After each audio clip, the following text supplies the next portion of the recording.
কুরবানির গরুর বট নাকি খাওয়া যাবে না। আপনারা কেউ এরকম কথা শুনছেন?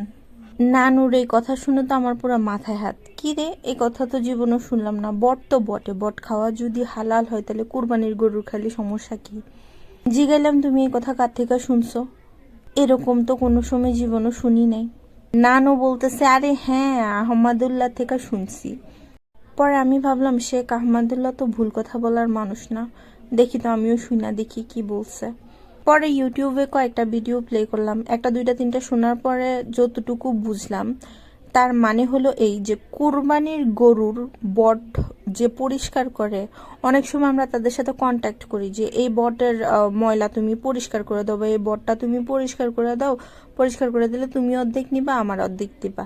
তো এই জিনিসটাকে হারাম বলা হয়েছে। লাইক এটা কিন্তু যারা কোরবানির মাংস কুটে তাদের বেলাও সেম। তুমি এটা বলতে পারবা না যে হ্যাঁ মাংস কুইটটা দাও, মাংস তোমার কিছু দিয়া দিব।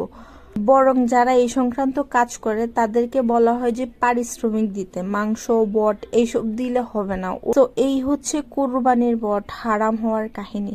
অর্থাৎ পুরো ব্যাপারটাই হচ্ছে আউট অফ কনটেক্সটে বুঝে বা ভুল বুঝে এভাবে বলা হয়েছে।